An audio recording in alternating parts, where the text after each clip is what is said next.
चलिए देखते हैं परिमेय संख्याएं क्या है ना।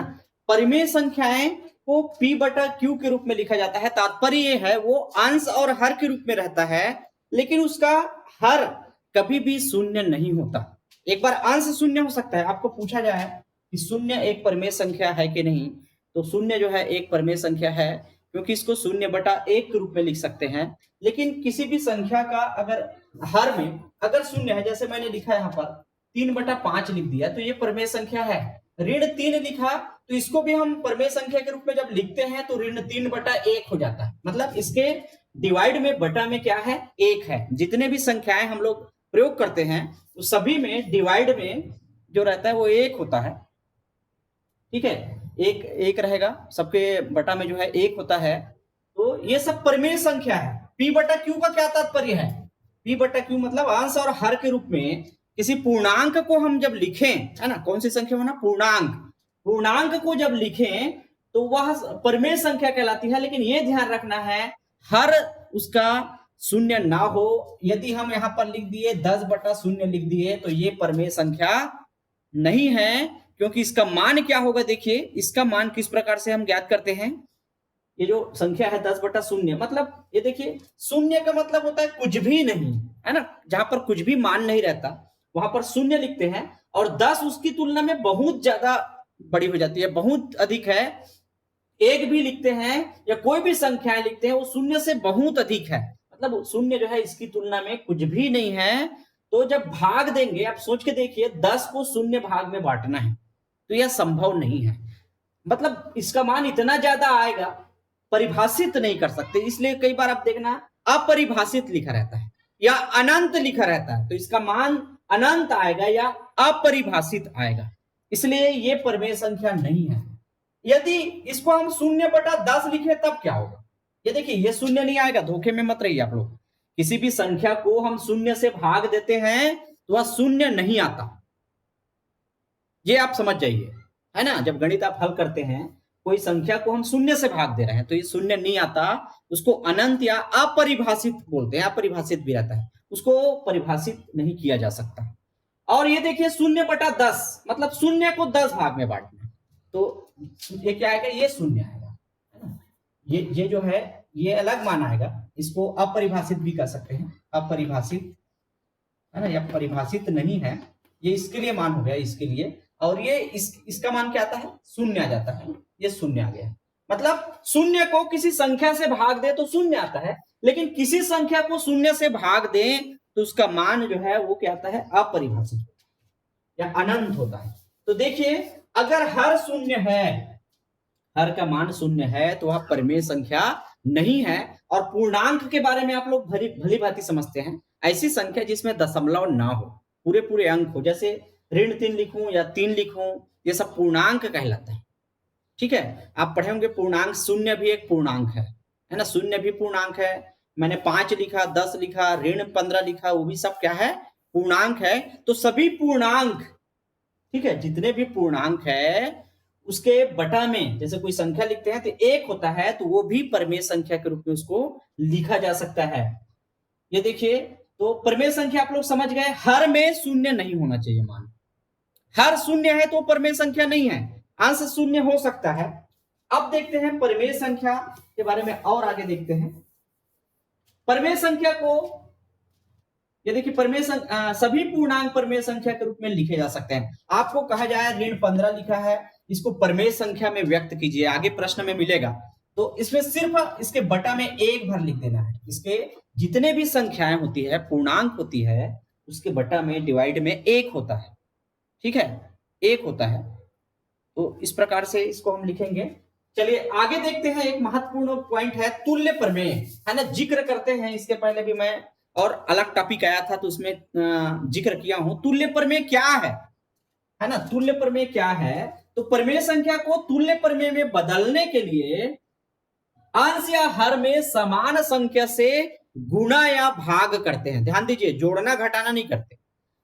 किसी भी परिमेय संख्या को तुल्य परिमेय संख्या में बदलना है तो समान संख्या से, एक जैसा संख्या से या तो गुणा करते हैं या तो भाग देते हैं।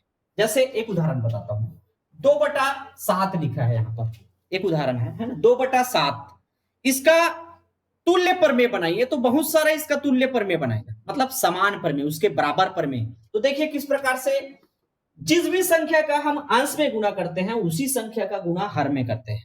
जैसे 2 में हमने 15 का गुणा किया, 2 में किसका गुणा किया, 15 का गुणा किया, तो उसके जो हर है 7 है उसमें भी 15 का गुणा करना पड़ेगा, अर्थात 15 दूने कितना हो गया, 30 हो गया, और 15 सत्ते 105।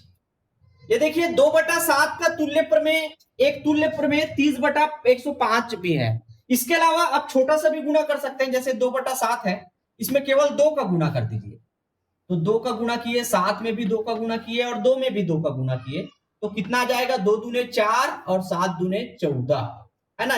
4/14 भी 2/7 का तुल्य प्रमेय है। इसको अपने हिसाब से आप बहुत सारा इसका तुल्य प्रमेय बना सकते हैं, है ना। चलिए आज का उपस्थिति कम ही है, आगे बढ़ते हैं। अब देखते हैं a का मान ज्ञात कीजिए। यहां पर एक 2 तुल्य प्रमेय दे दिया है, तो उसमें a का मान कैसे निकालेंगे, उसके पहले हम प्रश्नावली में जाते हैं। हम कंटिन्यू इसको स्टार्ट में करते हैं। आप लोग देखेंगे प्रश्नावली 2.1 है ना। तो प्रश्नावली 2.1 में पहला प्रश्न है, कौन कौन सी प्रमेय संख्याएं हैं। इसको छांटना है, प्रमेय संख्याएं कौन कौन सी है ना, प्रमेय संख्याएं कौन कौन सी है इसको ज्ञात कीजिए, है ना। तो देखिए इसकी प्रमेय संख्याएं जो है वो बहुत सारा दिया है। एक देखिए 24/0 लिखा है, एक संख्या, है ना, मतलब हर में शून्य है। यहाँ बताएंगे हर शून्य है, अर्थात 24/0 है वो प्रमेय संख्या नहीं है। हर में शून्य नहीं होना चाहिए, बाकी सभी प्रमेय संख्या है, केवल 24/0 लिखा है वो प्रमेय संख्या नहीं है। चलिए आगे बढ़ते हैं। प्रमेय संख्या के रूप में लिखिए। दूसरा प्रश्न है, जैसे ऋण 38, मैं यहां से उतार लेता हूं, ऋण 38 है, 17 है ना, ये सब प्रमेय संख्या के रूप में लिखिए। तो कैसे लिखेंगे इसको, इसके बटा में 1 कर देंगे। ये देखिए ये प्रमेय संख्या हो गया, है ना, 17/1। क्यों लिखेंगे, क्योंकि p/q का क्या तात्पर्य है, अंश और हर इस रूप में लिखा जाए।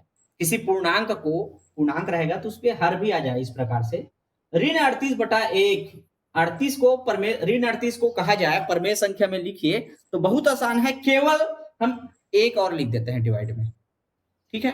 तो इस प्रकार से इसको करते हैं। चलिए आगे बढ़ते हैं। 17/1 ये हो गया। अब देखिए अगला प्रश्न है, बस छांटना है थोड़ा से। अगला है 3 तुल्य प्रमेय संख्याएं लिखिए। अब ये यहां पर बनाने वाला आपका काम आ गया है। 3 तुल्य प्रमेय संख्याएं लिखना है, और कौन कौन सी संख्याएं हैं जिसकी तुल्य प्रमेय संख्या लिखना है। ये देखिए यहां पर है 1/5, इसका 3 तुल्य प्रमेय लिखिए। ऋण 3/4, अब इसका एक निश्चित उत्तर नहीं होगा। क्यों नहीं होगा, क्योंकि इसके बहुत सारे तुल्य प्रमेय संख्या बन सकते हैं, अपने हिसाब से यहां पर बनाइए। जैसे 1/5 में हम 2 का गुणा किए, है ना। देखिए तुल्य प्रमेय संख्या बनाने का एक आसान तरीका है, जिस संख्या से हम अंश में गुणा कर रहे हैं उसी संख्या से, अर्थात 2 से हर में भी गुणा करेंगे।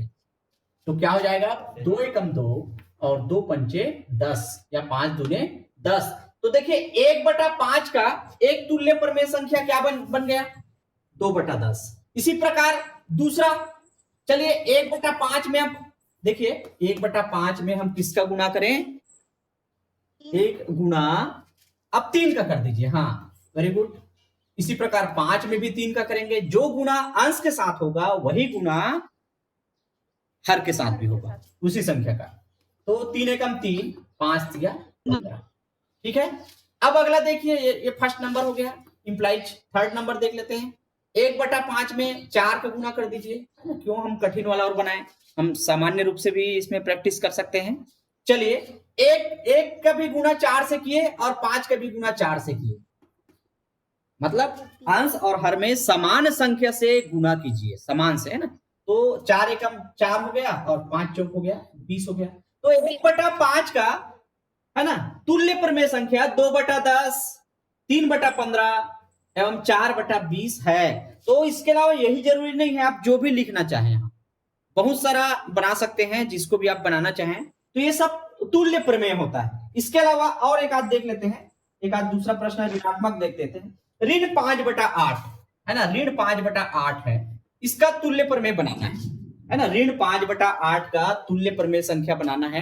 तो किस प्रकार से इसको बनाएंगे, ये देखिए,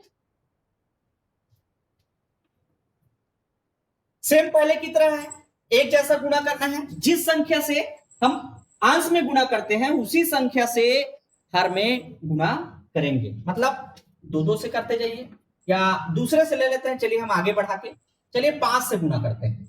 ऋण 5 का गुणा 5 से, 8 का भी गुणा 5 से करते हैं। तो 5 पंचे 25, ऋण 25 हो गया, और 8 पंचे 40, एक हो गया। अब 6 से कर देते हैं, ये फर्स्ट नंबर हो गया। दूसरा, ऋण 5 का गुणा 6 से करते हैं, और 8 का भी गुणा 6 से करते हैं। देखिए इसको अपने हिसाब से बनाइए, लेकिन जो गुणा हम अंश में कर रहे हैं वही गुणा किस में होना चाहिए, हर में होना चाहिए। साहू सर जी नमस्कार। नमस्कार सर, नमस्कार। हाँ, आज अटेंडेंस थोड़ा वीक लग रहा है सर आज का, तो देखिए। चलिए सर, हाँ आगे बढ़ते हैं। तो 6 पंचे 30 हो गया, ऋण 30 हो गया, और 8 6 का 48। ये देखिए, मतलब तुल्य प्रमेय संख्या बनाना आसान नहीं है। आप जिस भी संख्या से गुणा करें, जो संख्या से अंश में गुणा कर रहे हैं उसी संख्या से हर में भी करना है, अपने हिसाब से बनाइए। इसका एक सटीक उत्तर ये 3 ही रहेगा ऐसा नहीं है, ठीक है। चलिए अगला और एक निकाल लीजिए। चलिए हम 10 से गुणा कर लेते हैं, 10 से गुणा कर लेते हैं दोनों का। तो 5 दाम 50 हो गया, ऋण 50, ऋण चिन्ह रहेगा ना, एक सिंगल ऋण है तो रहेगा ही। और 8 दाम कितना हो गया, 80 हो गया, एक एक जीरो लगा देते हैं। तो इस प्रकार से तुल्य संख्या, प्रमेय संख्या बनाना आसान है। चलिए अगला बढ़ते हैं आगे। चलिए अगला यहाँ का जो प्रश्न है वो है तुल्य प्रमेय संख्या को छांट कर लिखना है। चलिए मैंने यहाँ पर इसको लिखता हूं। सुनाई दे रहे हैं? हाँ सुनाई तो दे रहे थे, लेकिन अंकल आप कैसे पढ़ाओगे फिर? हाँ चलिए ये देखते हैं। यहाँ पर तुल्य प्रमेय संख्या को छांट कर लिखना है ना। या कुछ अच्छा, एक और प्रश्न दिया है, सरलतम रूप में लिखिए। सरलतम रूप में, ये देखिए 25/40। अगला प्रश्न है सरलतम रूप में लिखिए। सरलतम रूप में लिखिए मतलब सरल और कर सकते हैं, कोई भी जैसे प्रमेय संख्या रहता है वो और भाग चला जाता है। जैसे 25/40, इसको और कैसे सरल करें, ठीक है हल।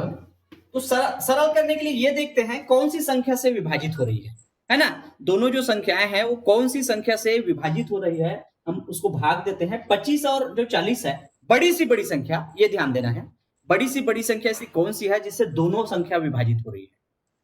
तो 5 से तो होती है, 5 से बड़ी और किसी से हो रही है क्या, नहीं हो रही है ना। 5 से विभाज्यता का नियम क्या है, इकाई में 0 हो या 5 हो तो वह 5 से विभाजित होती है।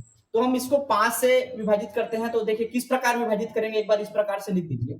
25 को हम 5 से भाग दिए, ये देखिए 25/5, और 40 को भी हम कितने से भाग देंगे, 5 से भाग देंगे, क्योंकि उससे और कोई बड़ी संख्या नहीं है जिससे दोनों भाग जाए। तो 5 पंचे 25 कितने बार गया, 5 बार गया, और 5 अट्ठे 40, 5/8।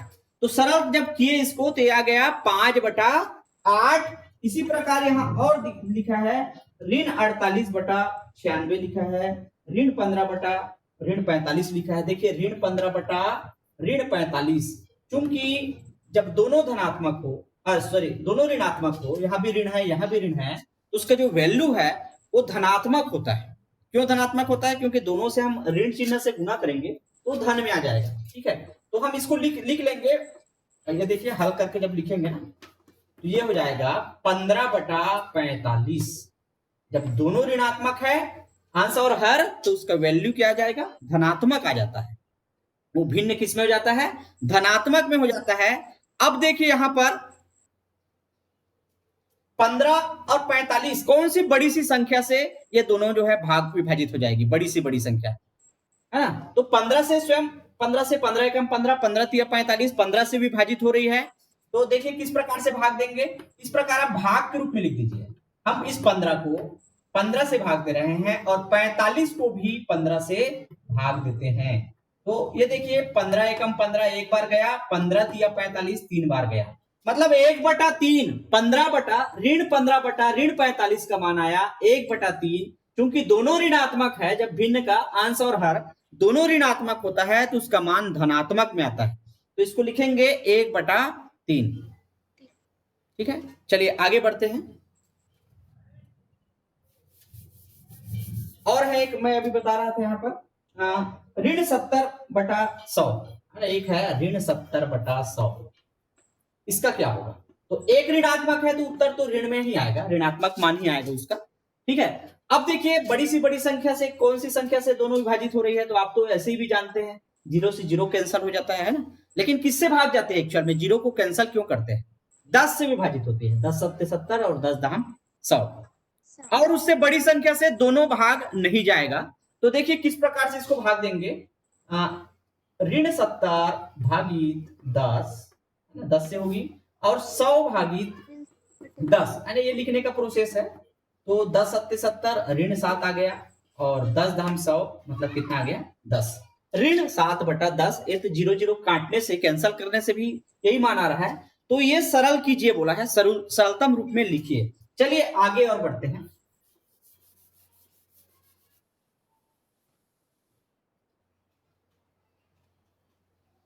तुल्य प्रमेय संख्या को छांटना है, तो इस प्रकार से आप भाग देकर उसको देख सकते हैं तुल्य प्रमेय कौन सा है, उसका जो सरल जो अनुपात है वो समान होना चाहिए। जैसे देखिए यहाँ 4/12, ये देखिए 4/12, 8/24 और 1/3 है ना, और 16/36 और लिखा है 25/75। ठीक है, और यहां पर ये प्रश्न तुल्य प्रमेय संख्या को छांटिए, तुल्य प्रमेय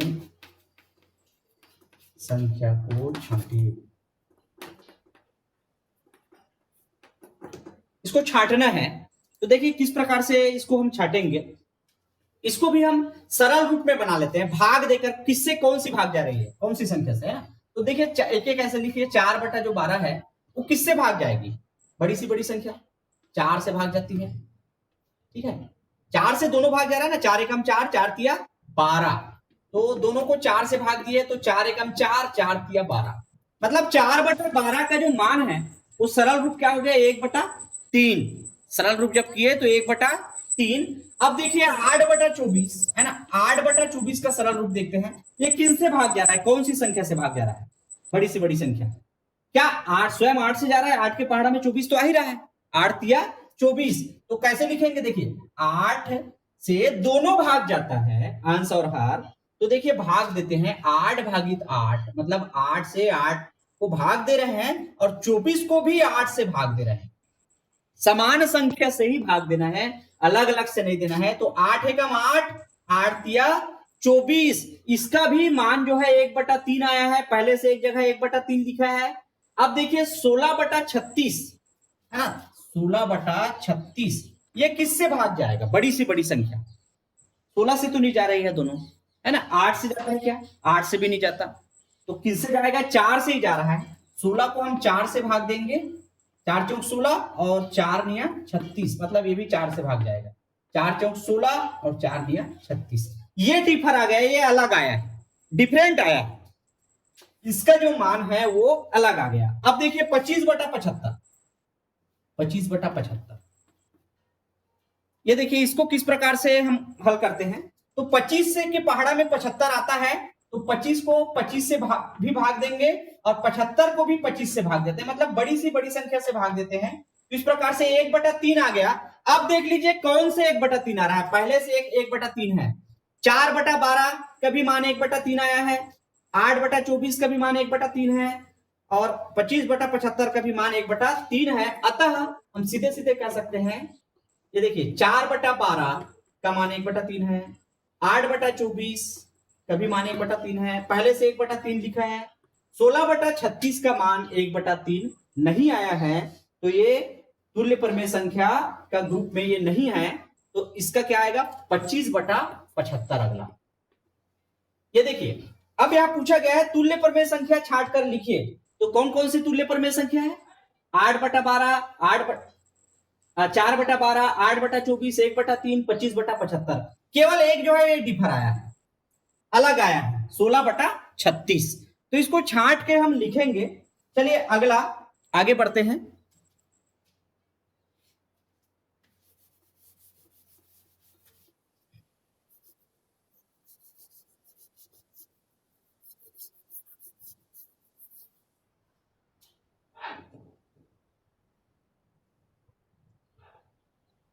अब ये है a का मान ज्ञात कीजिए, है ना। हमारे पास समय है अभी, a का मान ज्ञात करना है और हमको तुल्य प्रमेय संख्या दिया है। तो किस प्रकार से a का मान ज्ञात करेंगे, है ना। यहाँ पर थोड़ा अंधेला तो नहीं हो रहा है ना, कोई दिक्कत तो नहीं है। चलिए आगे बढ़ते हैं। a का मान हम किस प्रकार से ज्ञात करेंगे, और वहां लिखा है दो तुल्य प्रमेय संख्या को दे दिया है और a जो है एक चर है, उसका मान पूछा है, तो कैसे ज्ञात करेंगे।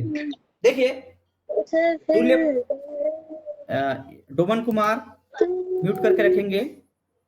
देखिए तुल्य प्रमेय संख्या की क्या शर्तें हैं। तुल्य प्रमेय संख्या को हम दोनों तरफ ऐसा बराबर करके लिख सकते हैं, जैसे मैंने अभी बताया 1/3 बराबर 8/24।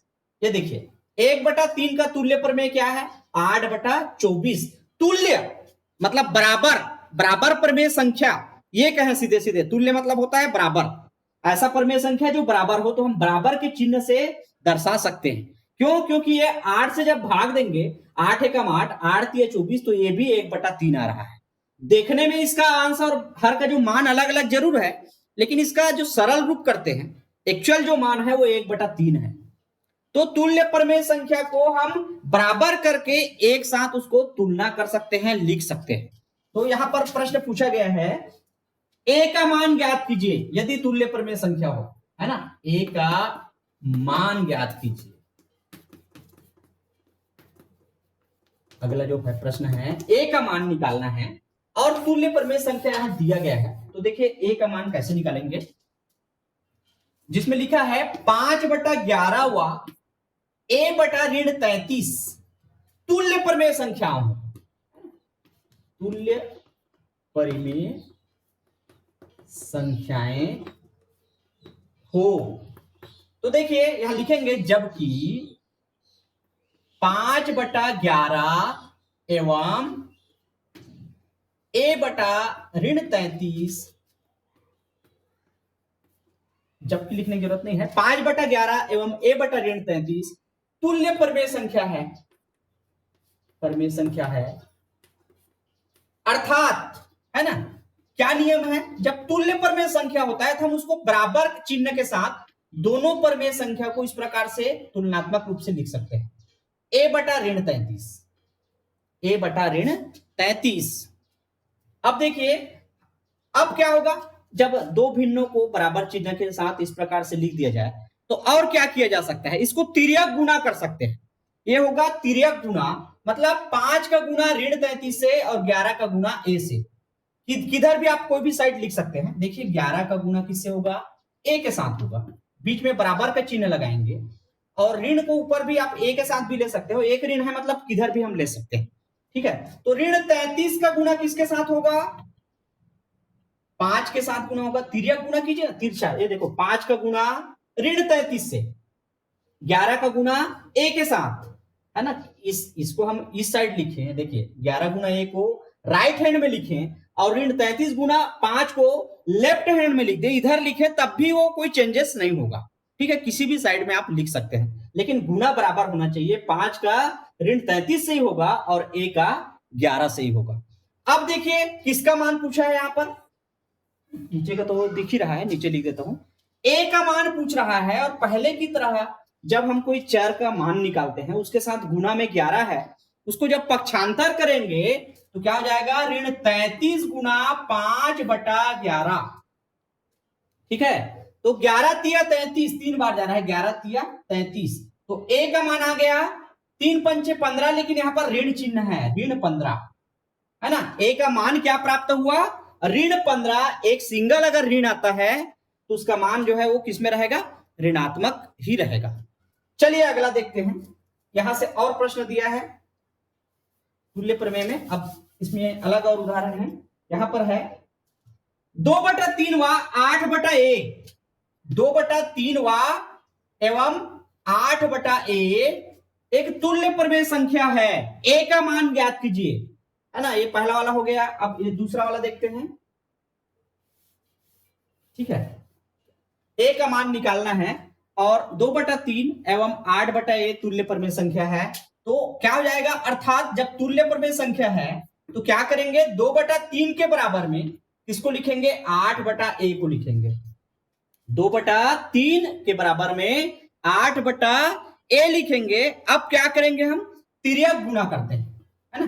2 का गुणा a के साथ, 2 का गुणा a के साथ और 8 का गुणा 3 के साथ होगा। ठीक है, इस प्रकार से 2 का गुणा a से करते हैं तो 2a हो जाएगा। अब देखिए a का मान निकालना है, a को एक साइड में लिखिए और 2 को दूसरे साइड ले जाइए, क्योंकि a का मान पूछा है, a का मान निकाल रहे हैं, है ना। चर का मान निकाल रहे हैं। अब a को दूसरे साइड ले जाते हैं तो ये गुणा के रूप में, मतलब a को नहीं ले जाते, 2 को ले जाते हैं, है ना। 2 को दूसरे साइड ले जाते हैं तो क्या हो जाएगा, गुणा के रूप में है वो भाग में चला जाएगा। 8 गुना 3/2, 2 एकम 2, 2 चौक 8। तो a का मान आया 4 गुना 3, और 4 गुना 3 मतलब क्या हो गया, 4 तिया 12, है ना। a का मान क्या प्राप्त हुआ, 4 तिया 12। चलिए अगला एक और देखते हैं, अलग टाइप का है ये, थोड़ा सा ऋणात्मक है, दोनों ऋणात्मक है। ऋण a/13, हाँ, और ऋण 24/39। ठीक है, ऋण a/13 एवं ऋण 24/39 ये तुल्य प्रमेय संख्या है। तो इसको भी हम जब तुलना करते हैं तो किस प्रकार से लिखेंगे, दोनों तुल्य प्रमेय संख्या है, मतलब बराबर के रूप में दोनों प्रमेय संख्या को हम लिख सकते हैं। ऋण a/13 बराबर ऋण 24/39। अगर दोनों पक्षों में एक एक इस प्रकार से ऋणात्मक चिन्ह है ना, दोनों पक्षों में अगर ऋणात्मक चिन्ह है तो वो कैंसल हो जाता है। इसको अगले स्टेप में इस प्रकार से लिख सकते हैं, a/13 बराबर 24/39।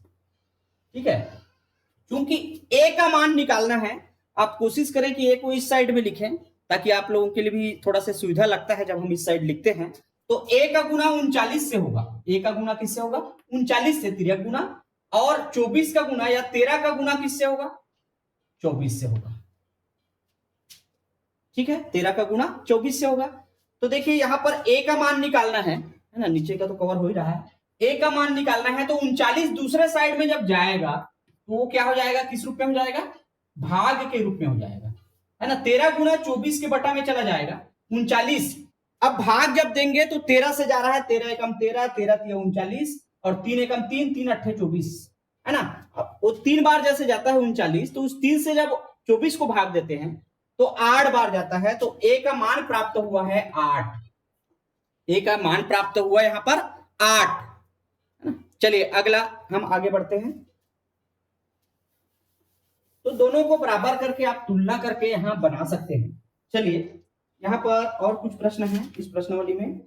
ऋण 3/8 को ऐसे तुल्य प्रमेय संख्या के रूप में व्यक्त कीजिए जिनका अंश ऋण 6 हो। ये देखिए ऋण 3/8 है, ऋण 3/8 है, इसका अंश ऋण 6 बनाना है। पहला नंबर है अंश को कितना बनाना है, ऋण 6 बनाना है, ऋण 6। और दूसरा नंबर है अंश को 12 बनाना है, अंश 12 बनाना है। फिर तीसरा नंबर में है हर को ऋण 24 बनाना है। और चौथा नंबर है हर ऋण 32 हो, हर ऋण 32 हो। ये इस प्रकार से इसको अलग अलग भिन्न बनाना है। तो देखिए शर्त ये दिया है, एक भिन्न दे दिया है ऋण 3/8, तो इसको ऐसा भिन्न बनाइए कि अंश में कितना आ जाए, ऋण 6 आ जाए। मतलब कुल मिला के तुल्य भिन्न बनाना है। और तुल्य भिन्न का नियम है जो संख्या या राशि को हम अंश में गुना करते हैं उसी संख्या को हर में भी गुना करते हैं। देखिए किस प्रकार से बनाएंगे। पहला नंबर का प्रश्न देखते हैं। ऋण 3/8 है, इसके अंश को, अंश ऊपर में लिखा जाता है ना, ये जो भिन्न में जो ऊपर लिखा गया वो अंश है और नीचे में लिखा गया वो हर है। तो अंश को ऋण 6 बनाना है तो ऋण 2 में कितने का गुना करें कि वो ऋण 6 हो जाए? कितने का गुना करें? देखिए गुना करके देखिए हम कितने का गुना करेंगे कि ऋण 3 जो है वो ऋण 6 हो जाए। केवल 2 का गुना करेंगे। किसका गुना करेंगे? 2 का। देखिए ऋण 3 गुना 2, ये हो गया 3 दूने 6 और एक ऋण है तो लिखेंगे, ऋण में लाना है ना। ऋण में कब आएगा? जब एक संख्या ऋणात्मक हो। अगर दोनों को ऋणात्मक कर देंगे तो धन आ जाएगा, लेकिन अंश को क्या बनाना है? ऋण 6 बनाना है तो पहले से ऋण है। अब जो दूसरी संख्या जो गुना करेंगे वो ऋणात्मक नहीं होना चाहिए। ठीक है।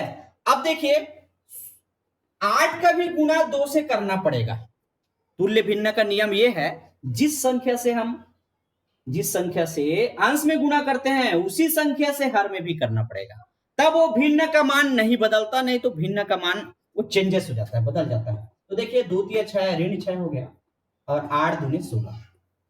ये देखिए अंश कितना होना चाहिए? ऋण 6। देखिए अंश ऋण 6 हो गया तो भिन्न कितना आ गया? ऋण 6/16 आ गया। चलिए इसी प्रकार हम अगला बनाते हैं। अंश 12 होना चाहिए, है ना। दूसरा अंश क्या होना चाहिए? 12 होना चाहिए। क्या करें कि अंश 12 हो? ये देखिए पहले तो ये ध्यान जाना चाहिए, ये धनात्मक आ गया है और ये ऋणात्मक है। तो क्यों धनात्मक आया होगा? ये है ना, धनात्मक आने के क्या कारण है? जिस संख्या से हम गुना किया है ना वो संख्या ऋणात्मक होगा। 2 बार ऋण चिन्ह आता है ना। जब हम गुना कर रहे हैं, 2 संख्या अगर ऋणात्मक होती है तो उसका मान जो है वो धनात्मक होता है। तो ये तो पता चल गया है कि ऋण 3 में जो भी संख्या हम गुना करेंगे वो ऋणात्मक होगा, क्योंकि ये ऋण और वो ऋण दोनों ऋण करके क्या हो जाएगा? वो धनात्मक हो जाएगा, 2 ऋणात्मक करके। ठीक है। अब बताइए 3 में कितने का गुना करें कि वो 12 आएगा? है ना, 3 में कौन सी संख्या का हम गुना करेंगे कि वो 12 आ जाएगा? 3 चौक 12। 4 का करेंगे, लेकिन केवल 4 का करेंगे तो ऋण 12 आएगा। ध्यान रखना, 3 में केवल 4 का करते हैं तो ऋण 12 आता है, लेकिन ऋण 4 का करें तो ऋण और ऋण क्या हो जाएगा? धनात्मक कर देगा, है ना। 2 ऋणात्मक संख्या क्या हो जाता है? धनात्मक। मतलब कितने का गुना करेंगे? ऋण 4 का करेंगे। ध्यान दीजिए, ऋण 4 का। अब देखिए 8 जो है हर में है, अंशी पूछ रहा है ना, अभी अंश है, ये भी अंश है, तो ये ध्यान रखना है। अंशी तो पूछा है ना, हाँ ठीक है। अब देखिए 8 में भी जो संख्या का गुना, जिस संख्या का गुना अंश में किए उसी संख्या का गुना हर में भी करना है। ऋण 4 से यहां भी करना पड़ेगा। तो 4 तिया 12, 2 ऋणात्मक होने के कारण ये क्या हो गया? धनात्मक आ गया। और 8 चौक 32, लेकिन यहां पर ऋण चिन्ह आएगा क्योंकि एक ऋणात्मक है ना। एक ऋणात्मक जब आता है तो ऋण लिखते हैं और दोनों में ऋणात्मक रहता तो धन हो जाता है। तो इस प्रकार से 12 बटा ऋण 32 हो गया। चलिए अगला देखते हैं। हर ऋण 24 हो। ये देखिए मैं यहां पर लिख रहा हूं तीसरा नंबर, ऋण 3/8 को इस प्रकार से इसका तुल्य भिन्न बनाते हैं। ठीक है, कि हर कितना आना चाहिए? ऋण 24। अब हर ऋण 24 कब आएगा? ये देखिए हर तो धनात्मक में है ना। ये ऋणात्मक कब आएगा? कि एक संख्या तो ऋणात्मक गुना करना पड़ेगा तभी ऋण में आएगा। 8 का पहाड़ा कितने बार पढ़े? अब हर की बारी है ना, अंश को नहीं देखिए, अब हर को देखिए। 8 का पहाड़ा कितने बार पढ़े कि वो 24 आ जाए? 8 तिया 24। ठीक है, तो क्या हो जाएगा? ऋण 3 का गुना, पहले तो 8 का कर लीजिए, है ना। 8 का गुना, देखिए 8, हर को कितना बनाना है? हर 8 है, उसको ऋण 24 बनाना है तो पहले तो ऋणात्मक संख्या से गुना करेंगे, ऋण रहेगा, लेकिन कितने से करेंगे? 3 से। ये देखिए 8 तिया 24, ऋण 24। अब यही ऋण 3 से किसका गुना करेंगे? अंश का करेंगे, क्योंकि जितनी जो संख्या से हम हर का गुणा करेंगे उसी संख्या से, समान संख्या से अंश का भी गुणा करेंगे, तब भिन्न के मान नहीं बदलता, नहीं तो उसका मान परिवर्तन हो जाता है। तो देखिए 3 त्रिक 9, 2 ऋणात्मक आया तो उसका मान धनात्मक में आएगा। 3 त्रिक 9, 8 तिया 24 और एक ऋण है तो यहां पर ऋण आएगा, है ना। तो ये आ गया, हर ऋण 24 आया, हर में ऋण 24 है। चलिए अगला देखते हैं, चौथा नंबर, ऋण 32 बनाना है हर को। तो क्या करें? पहले तो ये धनात्मक है ऋणात्मक में लाना है तो ऋण संख्या से गुना होगा।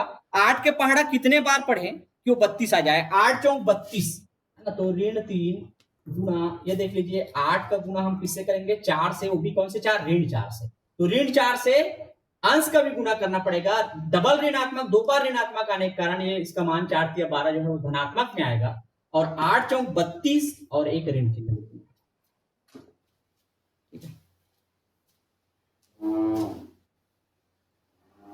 चलिए आज का तो लगभग एंडिंग में है, और बाकी और अन्य क्लास में है ना, सवेरे भी आप लोग सभी ज्वाइन करें।